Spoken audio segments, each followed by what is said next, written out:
Joe Rogan, on the other hand, has revealed that in 2017 he received an unwanted invitation to meet Jeffrey Epstein via one of the guests on his show. Here he is discussing what happened with Cheryl Hines.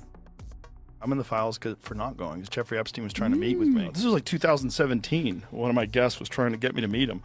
I was like, are you high? Like, what the are you talking about? People online are saying that in one of his recent podcast conversations, Joe Rogan talked about the newly released United States Department of Justice files connected to Jeffrey Epstein, and suddenly one unexpected name started trending everywhere.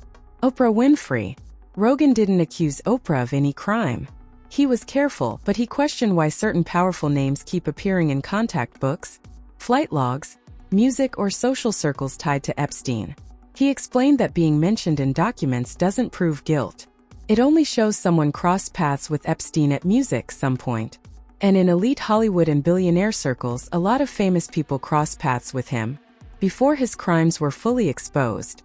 Still, Rogan said the bigger issue is transparency. Music. Why were so many influential celebrities, politicians, and media figures connected socially to Epstein without asking music questions? Did their status help him look legitimate? Or was it just coincidence inside elite networking culture? He also pointed out something important. Internet rumors often run faster than facts. Photos, emails, or contact listings can be taken out of context, and without verified evidence, it's dangerous to turn speculation into accusations. Rogan's rail warning was about power structures, how wealthy people can hide behind reputation, and how the public deserves clarity when new documents are released. So the conversation wasn't about proving Oprah did anything wrong. It was about asking why the same powerful names keep appearing around one of the darkest scandals in modern history, and why the truth still feels incomplete. Because until every document is clear and every question is answered, speculation will keep growing and trust will keep breaking. An understanding of how things are really working than ever before. Yeah, like the Epstein file thing, right? That was a big eye-opener for a lot of people when you see how many people after 2008, after he was arrested, after he went to jail, were actively taking money from him. MIT took money from him and tried to hide it and said it would make sure that any donations from Jeffrey are listed as anonymous. You find out like people are like they refer to him as Voldemort, like you couldn't say his name. Wow. There was a lot of people that met with him and did business with him and traveled with him after he was arrested, after he went to jail. Have you spend a lot of time reading music? Reading them? No, I try not to. I try to have experts come on. I try to read. You can't change it. Yeah. And it'll with your head. Yeah. It's toxic. You will really it'll stick with you, and I know I've tried not to. What you're about to hear sounds almost unbelievable. Like something pulled from a late-night conspiracy thread. Music yet. Several former insiders and outspoken celebrities have claimed that certain corners of the industry hide practices far more disturbing than the public ever sees. Whispers circulate about powerful executives with grotesque obsessions. Stories so dark they barely sound human. One controversial figure, Peter J. Nijegard, who once moved through the same celebrity circles and even appeared as a guest connected to Oprah's world, was reportedly recorded making deeply disturbing requests, allegedly attempting to pressure women for access to fetal music remains. The details alone are enough to make your stomach turn. Whether every claim is true or not, one thing is clear. Beneath Hollywood's polished red carpets and flashing cameras, there are shadows most people never imagine. And the deeper you look, the uglier it starts to feel. Trial of a former dormitory matron charged with abusing 6 students at Oprah Winfrey School for Girls in South Africa is resuming. Prosecutors say former dorm matron Tina Virginia Makopo tried to kiss and fondle the girls. She's also accused of kicking and hitting some of them. Makopo pleaded innocent to 14 charges of indecent assault, and criminal injury in South Africa. Meanwhile, in Philadelphia, the ex-headmistress of the $40 million school is suing Winfrey for defamation. The suit claims someone would conclude from Winfrey's comments that the school employee knew of the alleged abuse and was actively involved in covering it up. I was, needless to say, devastated and really shaken to my core. Winfrey said she was disappointed in the former headmistress. The TV talk show host also made comments about students who felt there was an atmosphere of repression at the school. And I spoke to all the girls personally, and I encouraged all of them, any of them who had actually been harmed, to please The use of other people's biological material, particularly stem cells and blood, is something insiders say happens far more often than the public realizes. Music. When news broke about Jeffrey Epstein and allegations involving minors, shock waves rippled through the industry and suddenly cryptic reactions began surfacing. Around that time, Nicki Minaj posted a series of tweets hinting at what she claimed to have witnessed behind music closed doors during her career. She never mentioned anyone by name, never spelled it out directly, but the timing and the wording raised eyebrows instantly. To many observers, it didn't take much imagination to see who her comments were aimed at. The same powerful circles whose names now keep reappearing throughout the Epstein files. If you were on the scene and you were powerful, to be honest, if you're not in those files, it would be an insult because it just means that you were a bit of a loser. She Music wrote, "Your favorite artist has been practicing rituals in a satanic cult where they take babies from other countries and mutilate and kill them as a form of blood sacrifice to their god." Epstein was possibly about to cooperate with the feds right before he died.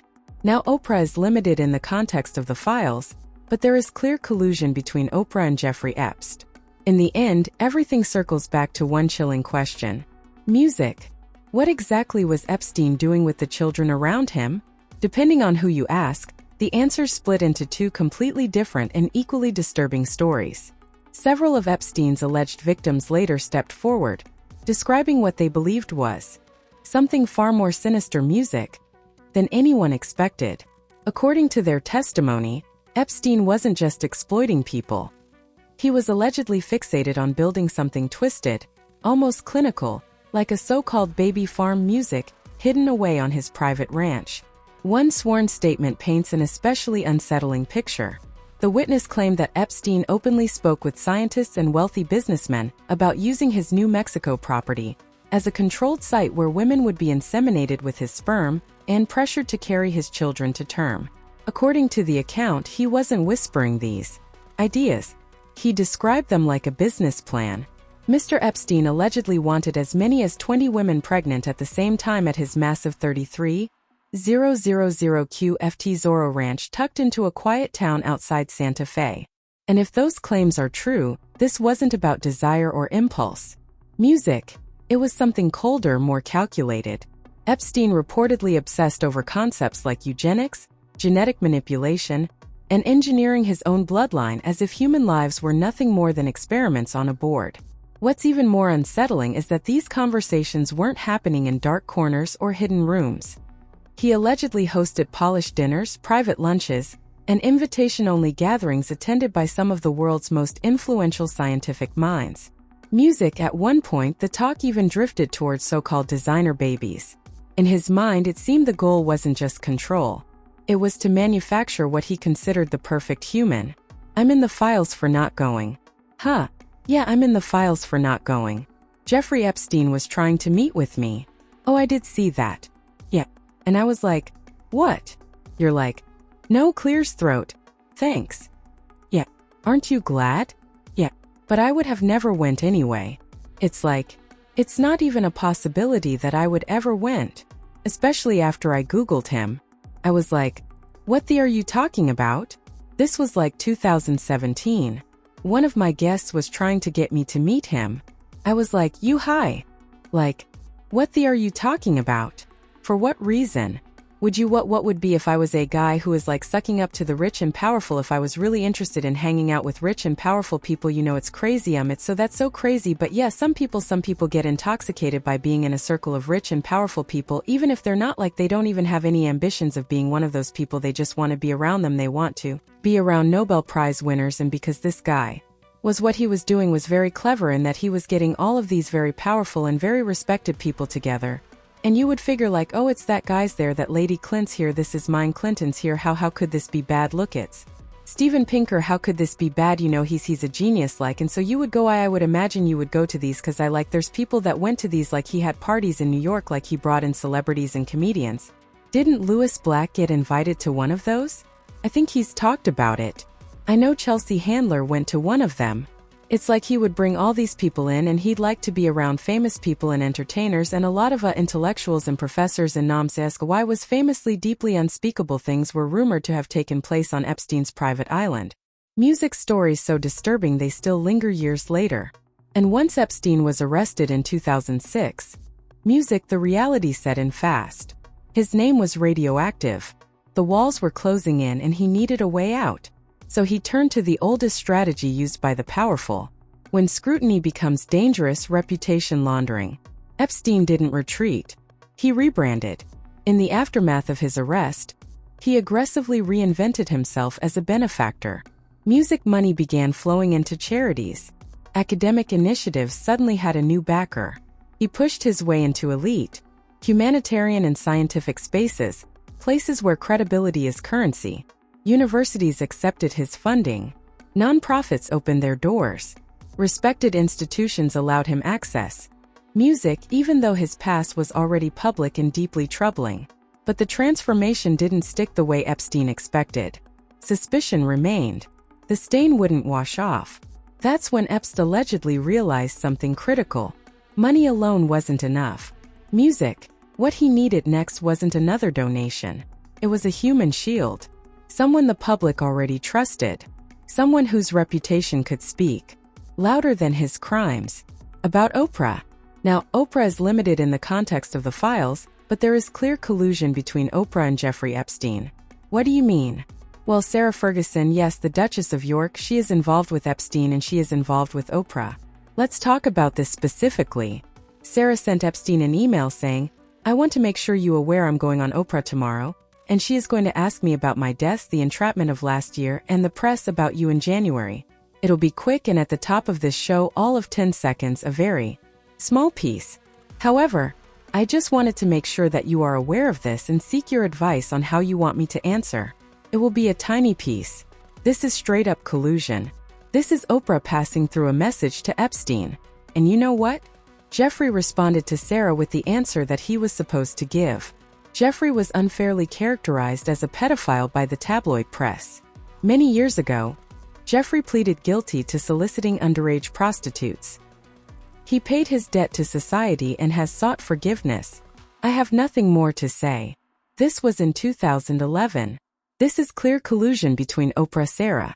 And this is where the conversation gets uncomfortable because when you step back and look at the bigger picture, Oprah's name doesn't just appear once or twice beside controversial figures. It shows up repeatedly over the years. She's crossed paths with powerful men who were later exposed and convicted in massive scandals across the entertainment world.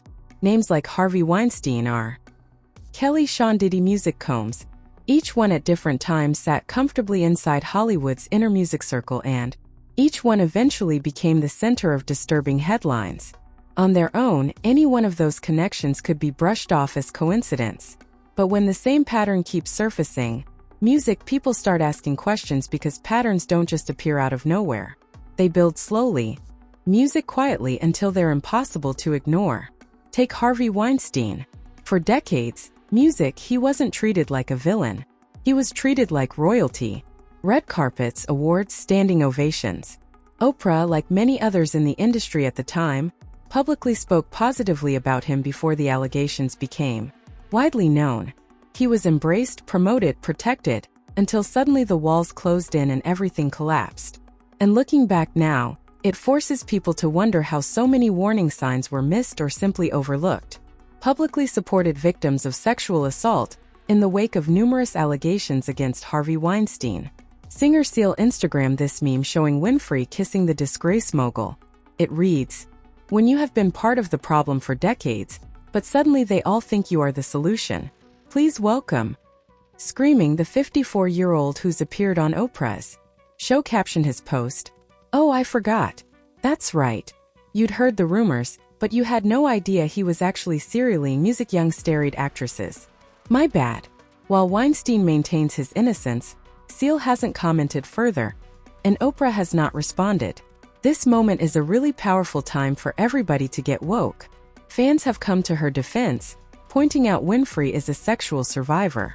They also posted pics of Seal's ex Heidi Klum kiss.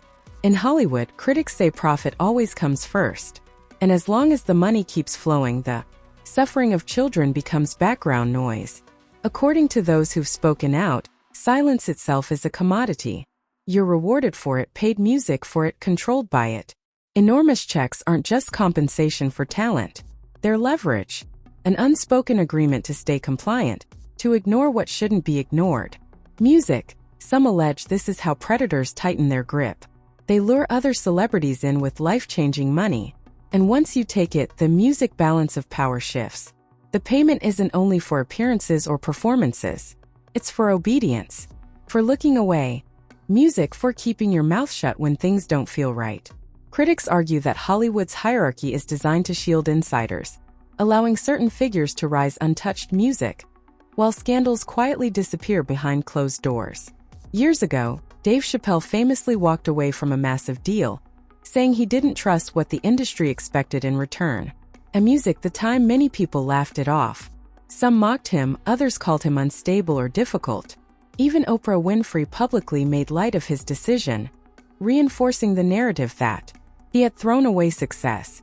For years, Dave was treated like a punchline. But now, as more conversations surface about how power actually operates behind the scenes, fans are looking back with fresh eyes.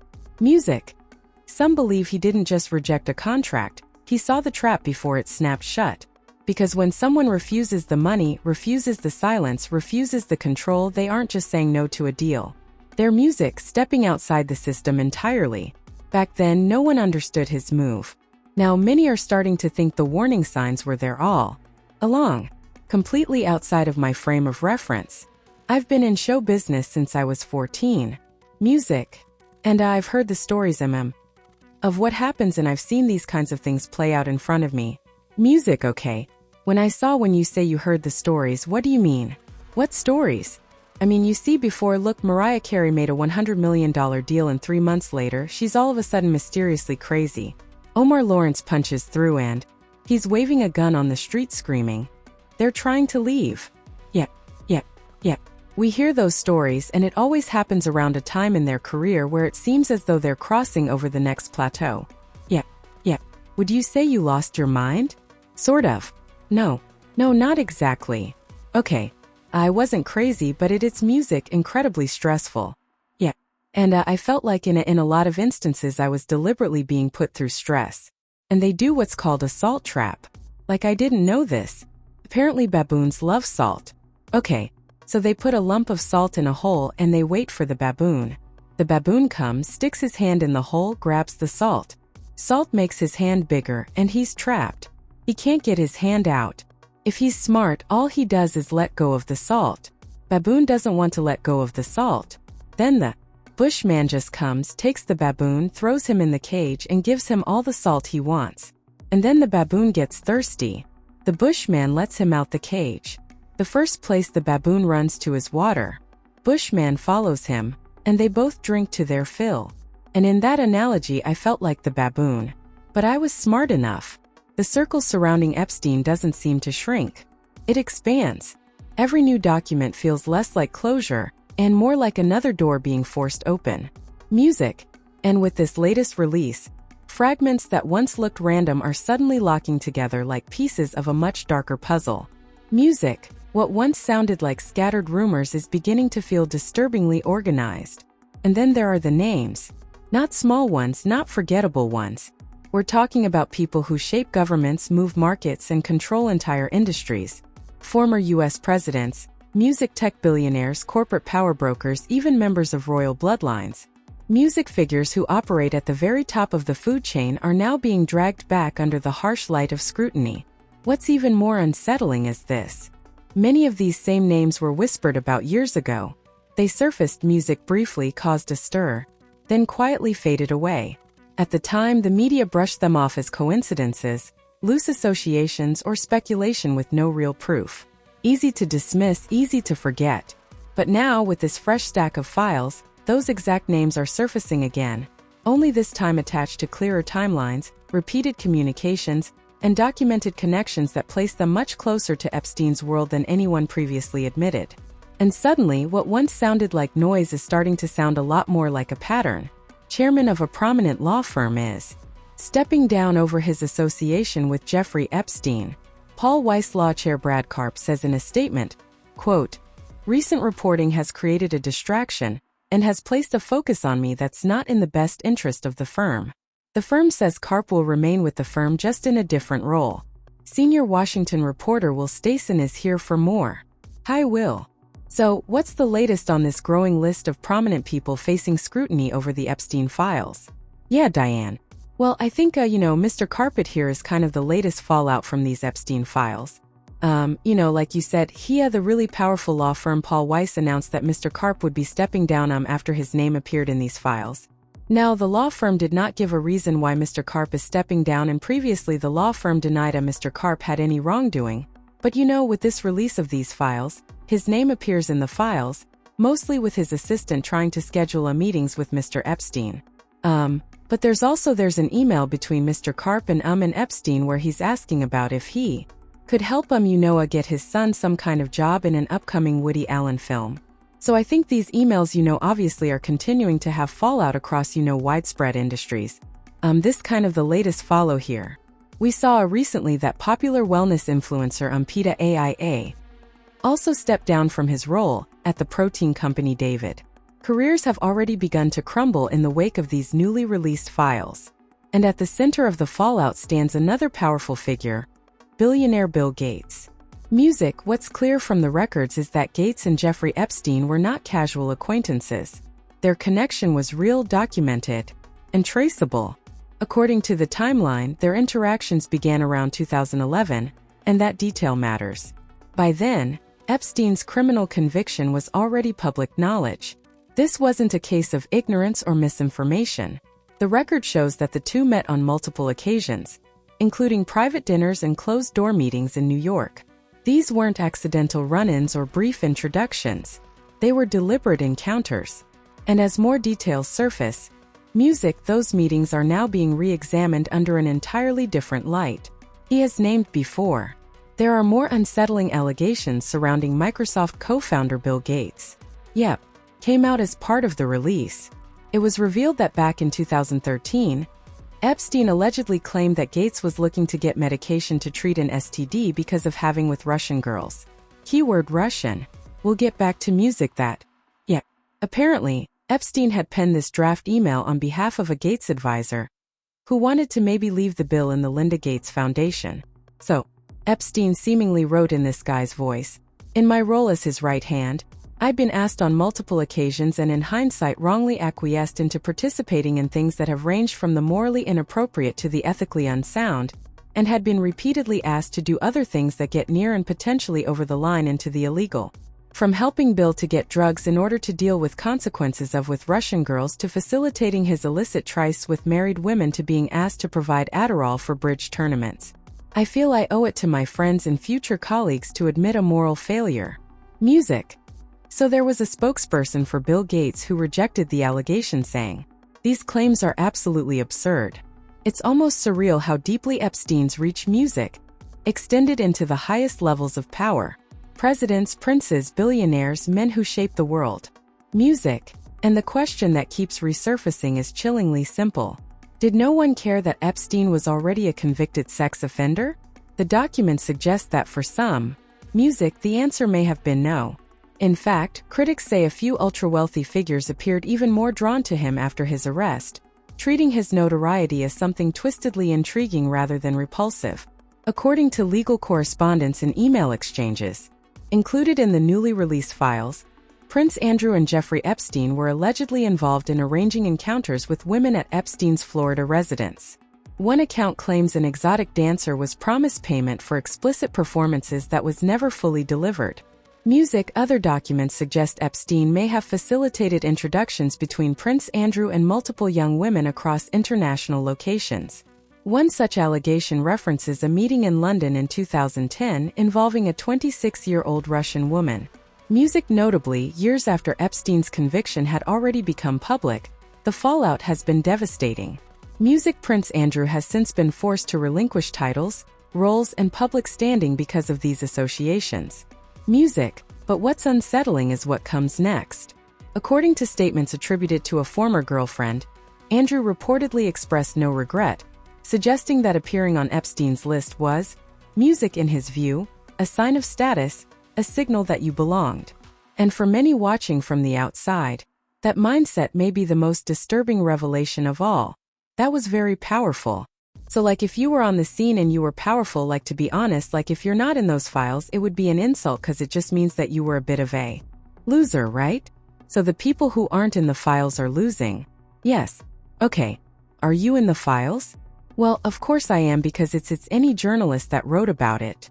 That's an astonishing attitude, isn't it? You're the loser because you're not in this. I find all of this begs the question, how is Epstein even allowed to be in the spaces that he was? Epstein didn't just stumble into these circles. Music, he was placed there. Relationships like that are built through gatekeepers, intermediaries, and institutions that benefit from keeping certain people connected and certain secrets buried. Royal families don't socialize with random financiers unless someone they trust is vouching for them. And that's the most uncomfortable part of this entire story. Music, given how long Epstein operated unchecked. Many people question whether powerful institutions failed to investigate him aggressively enough. Real, what do you got to your head? What do you think your best assessment of what a Epstein? Who was Epstein? Who was he working for? Well, I don't know, right? So I'm just guessing. Everybody wants to say he was working for the Mossad. He very well could have been. He could have been working for the CIA. He could have been a guy who was on his own but also working with them, right? Like a guy that they used but they never fully endorsed, like an asset. Yeah. And a guy who could move money around.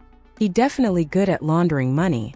The moving money around stuff was very weird because he had money through no way that anybody could ever explain. He had an enormous amount of money through no way that nobody could ever explain.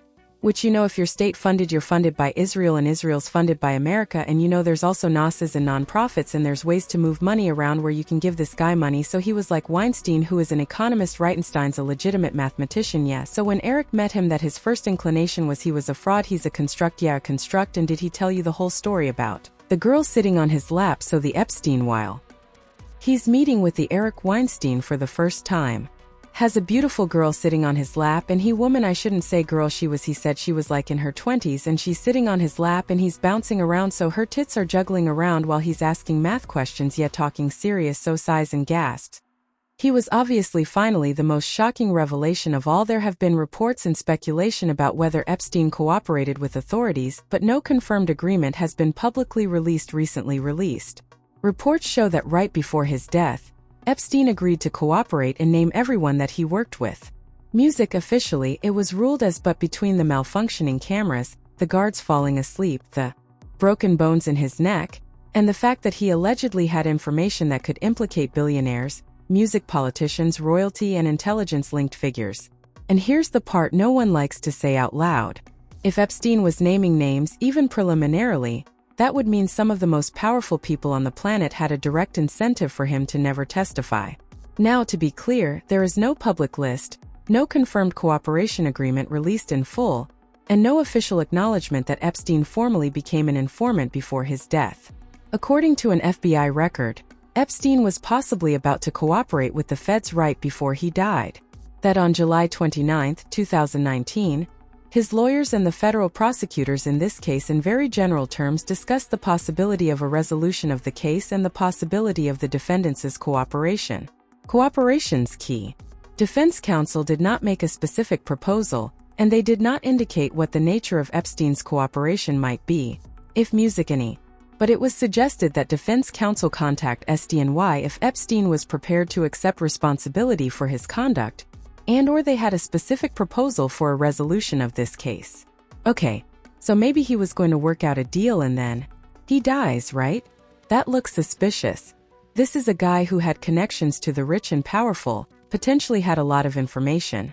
Strange. We're told to trust the headlines, trust the official conclusions, trust that justice was served. But if that were true, why does this story still feel unfinished? Why are there so many names, music, so many documents, and so little accountability? Maybe Epstein was just one man. Music, or maybe he was a middleman, a hub, a liability that knew too